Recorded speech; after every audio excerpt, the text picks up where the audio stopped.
Alhamdulillah nahmaduhu wa nasta'inuhu wa nastaghfiruh wa na'udzu billahi min shururi anfusina wa min sayyiati a'malina may yahdihillahu fala mudilla lahu wa may yudlil fala hadiya lahu wa asyhadu an la ilaha illallah wahdahu la syarika lahu wa asyhadu anna Muhammadan abduhu wa rasuluh. Qala Allah ta'ala fi kitabil karim ya ayyuhalladzina amanu taqullaha haqqa tuqatih wa la tamutunna illa wa antum muslimun. وقال الله تعالى في آية الآخر أعوذ بالله من الشيطان الرجيم ولقد كتبنا في الزبور من بعد الذكر أن الأرض يرثها عبادي الصالحين. Alhamdulillah, segala puji bagi Allah Subhanahu wa taala atas segala karunia yang diberikan kepada kita, yang atas izinnya kita bersama-sama diberi kesempatan untuk kembali bertemu di hari yang mulia ini untuk bersama menjalankan ibadah salat Jumat, serta salawat dan salam kepada baginda Nabi besar Muhammad sallallahu alaihi wasallam beserta keluarga, sahabat serta para pengikutnya hingga akhir zaman, yang melalui risalah beliau kita terbebas dari kegelapan dan kebodohan, serta insya Allah memperoleh hidayah hingga akhir hayat dan beroleh syafaat beliau di akhirat kelak. Jamaah yang dimuliakan Allah Subhanahu wa taala, izinkan khatib untuk menyampaikan pengingat terutama kepada diri khatib sendiri bahwa menjalankan kehendak Allah Subhanahu wa taala atas diciptakannya manusia untuk menjadi pemimpin di muka bumi bagi semua makhluk ciptaannya merupakan sebuah hal yang harus selalu kita jalankan dalam kehidupan sehari-hari. Pada kesempatan kali ini khatib akan menyampaikan khutbah dengan tema Islam dan urgensi kebangkitan umat di bidang sains teknologi, sebuah topik yang khatib kira relevan dengan dampak geopolitik global yang dialami kaum muslimin belakangan ini.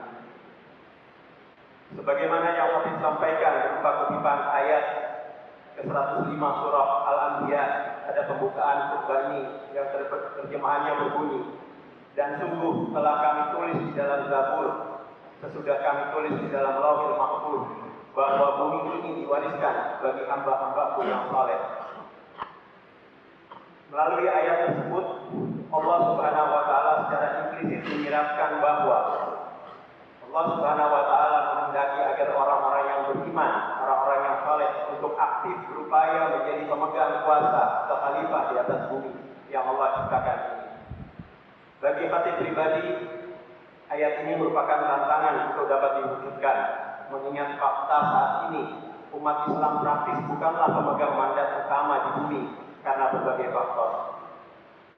Faktor-faktor tersebut diantaranya telah disinyalir oleh baginda Nabi besar Muhammad sallallahu alaihi wasallam melalui hadis riwayat Abu Dawud nomor 4297. Beliau bersabda, hampir-hampir bangsa-bangsa yang tidak beriman kepada Allah Subhanahu wa taala saling mengajak untuk memerangi kalian, sebagaimana orang-orang yang akan makan saling mengajak menuju piring besar mereka.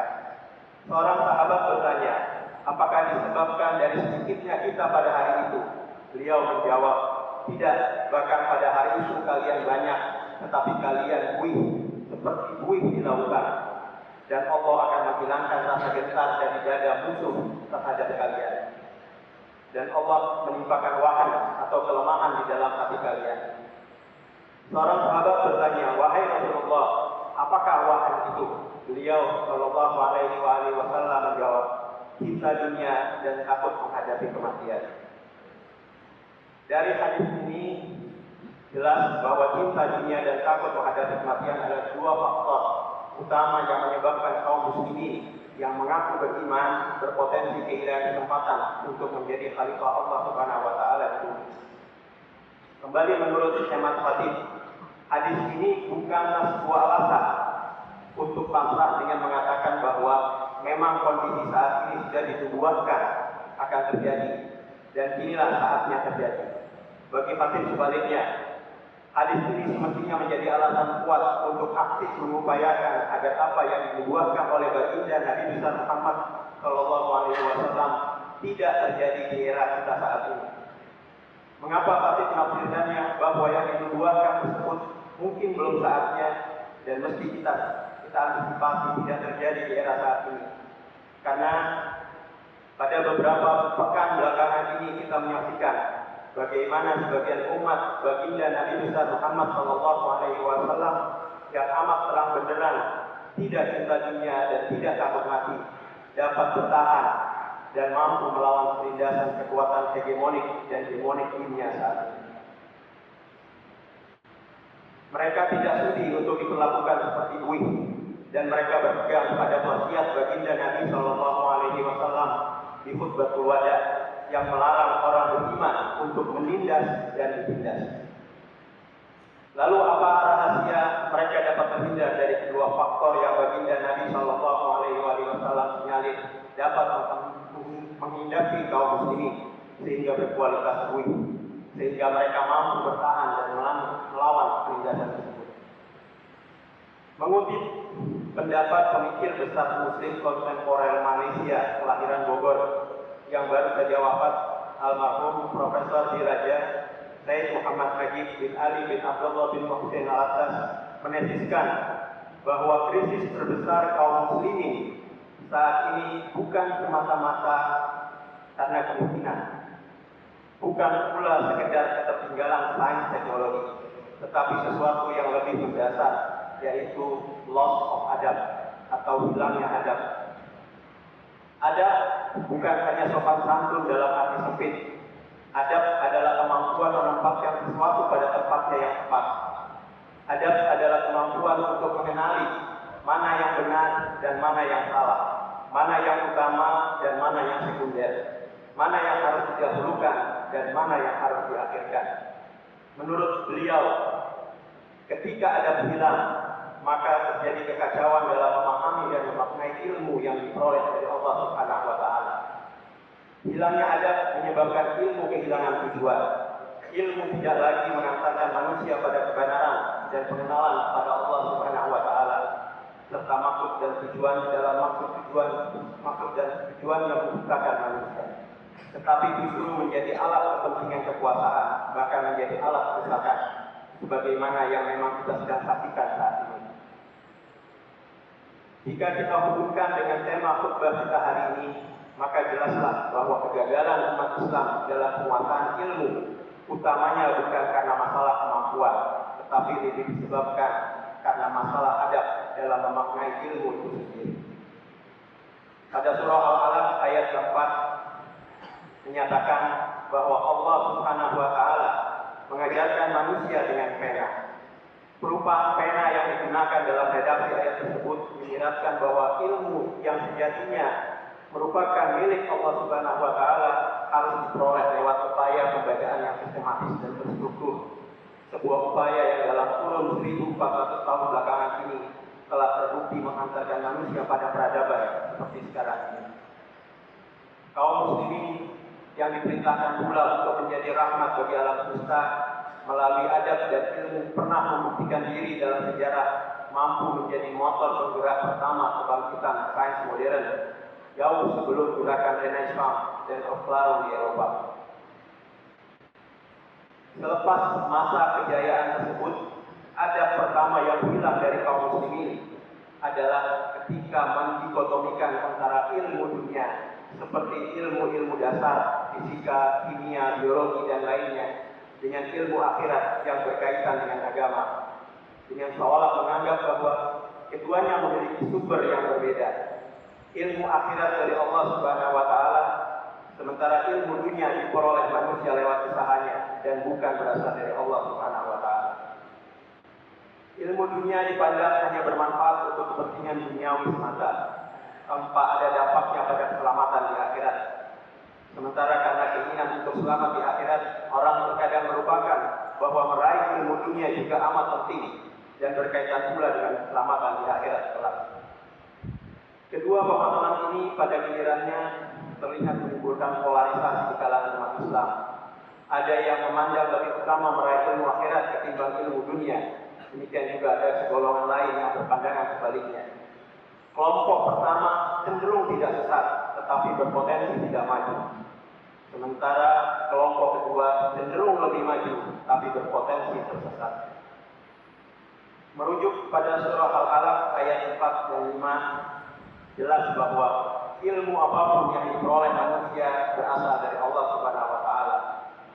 Hanya saja ada ilmu yang diberikan secara langsung melalui ayat tauliyah yang termaktub di dalam Al-Qur'an, dan ada ilmu yang mesti dicari melalui pembacaan ayat tauliyah yang tertulis melalui perantara pena di alam seperti fisika dan lainnya. Adab kedua yang hilang adalah terkait pemanfaatan dari ilmu yang diperoleh dari sumber ayat kauniyah. Mari kita kembali kita tengok ayat 190 191 surah Ali Imran yang berbunyi, A'udzubillahi minasyaitonir rajim. Inna fi khalqis samawati wal ardi wa ikhtilafil laili wan nahari laayatin liulil albab. Alladzina yadhkuruna Allaha qiyaman wa qu'udan wa 'ala junubihim ويتفكرون في خلق السماوات والأرض ربنا ما خلقت هذا باطلا سبحانك فقنا عذاب النار. Yang artinya, sesungguhnya dalam penciptaan langit dan bumi serta pergantian malam dan siang terdapat tanda-tanda kebesaran Allah bagi orang-orang yang berakal, yaitu orang-orang yang mengingat Allah sambil berdiri, duduk atau dalam keadaan berbaring, dan mereka memikirkan tentang penciptaan langit dan bumi. Seraya berkata, ya Tuhan kami, tidaklah Engkau menciptakan semua ini sia-sia. Maha suci Engkau, lindungilah kami dari azab neraka. Lewat dua ayat yang luar biasa ini, jelas bahwa adab terkait tujuan meraih ilmu adalah untuk menghantarkan orang pada pemahaman betapa besar ciptaan Allah Subhanahu wa taala, sehingga mencapai kesimpulan bahwa tidak ada yang diciptakan dengan kesia-siaan dan mesti dimanfaatkan dalam rangka menjalankan mandat sebagai khalifah Allah Subhanahu wa taala di bumi. Menampakkan pemahaman keilmuan seperti ini perlu ditanamkan kembali di kalangan kaum muslimin. Ayat kauniyah dan ayat kauniyah mesti ditempatkan sebagai dua instrumen yang saling melengkapi dalam menjalankan fungsi sebagai khalifah, sebagaimana terredaksikan dalam surah Al-Baqarah ayat 185. A'udzubillahi minasyaitonir rajim. Syahrul Ramadan alladzi unzila fihi al-Qur'an hudan lin-nasi wa yatabayyana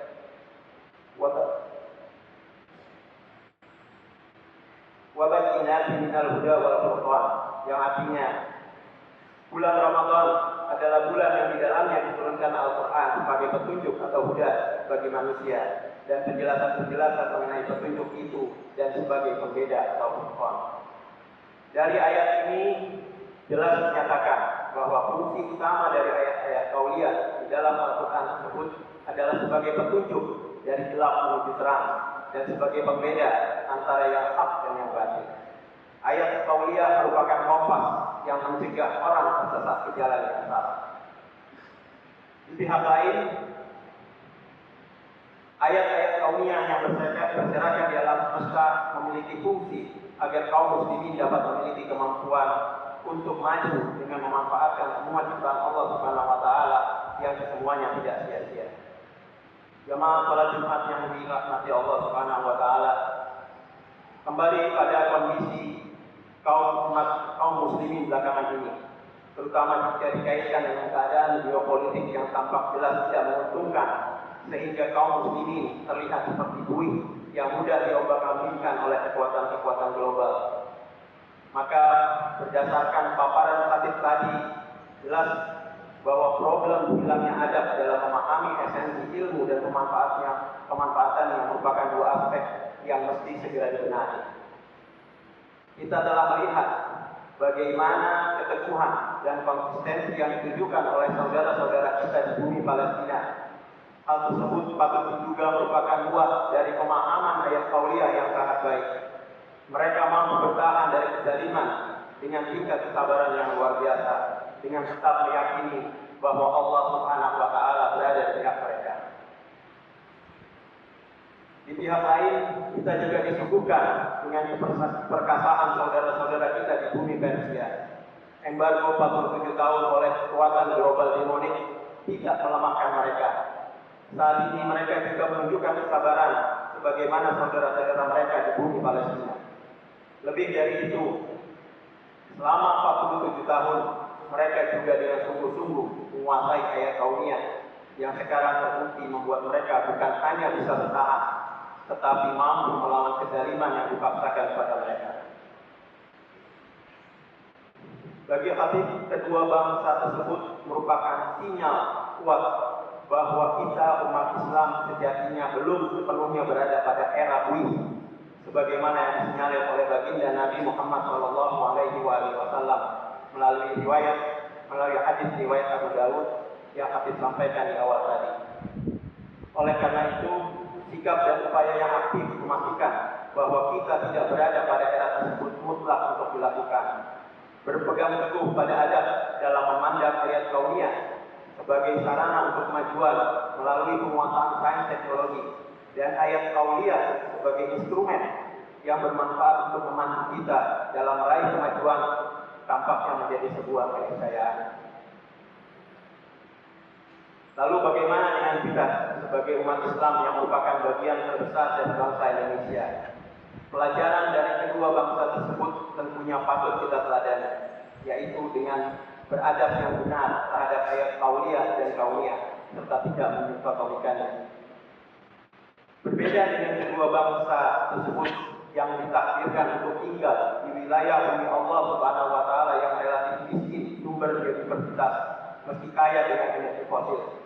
Kita di Indonesia ditakdirkan menempati bumi Allah yang amat kaya sumber daya alam.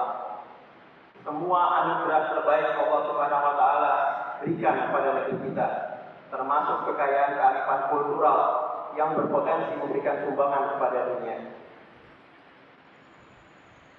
Anugerah yang luar biasa tersebut bukan mustahil suatu saat kelak akan mengundang kekuatan hegemonik dunia untuk secara terang-terangan berlaku zalim kepada bangsa kita, hal yang patut diantisipasi dengan sungguh-sungguh. Pada akhir khutbah ini, izinkan khatib untuk mengingatkan diri sendiri dan jamaah semua bahwa kita di IPB University yang telah memantapkan diri untuk menjadikan agromaritim sebagai fokus utama riset terkait anugerah Allah Subhanahu wa taala tersebut untuk memandangnya sebagai ibadah dan ladang amal yang membawa keselamatan akhirat selain kebermanfaatan bagi sesama. Sejatinya kita berada pada konstelasi riset yang amat penting dalam menggabungkan ayat kauliyah dan kauniyah dalam sebuah kerangka yang membawa pada kemandirian dan kedaulatan sebagai sebuah bangsa, sekaligus memastikan bahwa kita bukan buih dan menjadi salah satu center of excellence kebangkitan sains teknologi umat Islam. Semoga Allah Subhanahu wa taala berkenan untuk membebaskan saudara-saudara kita di bumi Palestina dan Persia dari cengkeraman penindasan kekuatan demonik dunia. Semoga mereka segera memperoleh kedamaian yang berdasarkan pada keadilan yang setara dan bukan kedamaian atas dasar subordinasi dan penindasan. Amin ya rabbal alamin. Barakallahu li wa lakum fil Qur'anil azim wa nafa'ani wa iyyakum bima fihi minal ayati wa dzikril hakim wa taqabbalallahu minni wa minkum tilawatahu innahu huwas samiul alim.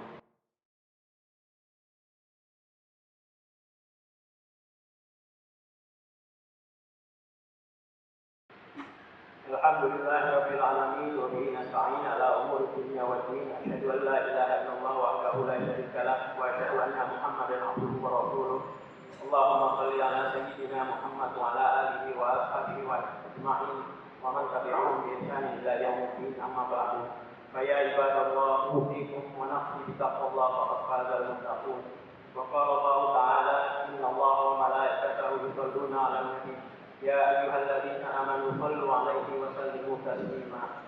Allahumma shalli ala sayyidina Muhammad sallallahu alaihi wasallam وعلى آل سيدنا محمد وعلى أنبيائك ورسولك وملائكة المقربين وارض اللهم عنا الخلفاء الراشدين أبي بكر وعمر وعثمان وعلي وحسن وعن بقية الصحابة والتابعين لهم بإحسان إلى يوم الدين وارض عنا معهم برحمتك يا أرحم الراحمين. اللهم اغفر لأمة سيدنا محمد. اللهم ارحم أمة سيدنا محمد. اللهم اغفر أمة سيدنا محمد. اللهم اجبر أمة سيدنا محمد. اللهم أصلح أمة سيدنا محمد. اللهم عافي أمة سيدنا محمد. اللهم احفظ أمة سيدنا محمد. Allahumma arham ummata sayyidina Muhammad rahmatan ammatan ya rabbal alamin.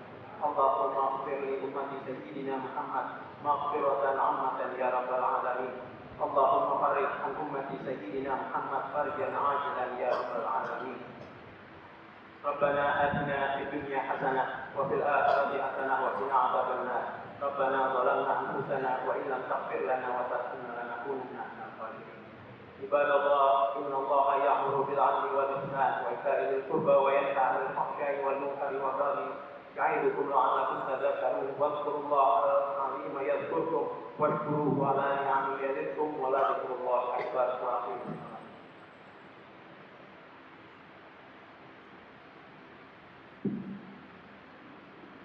الله أكبر الله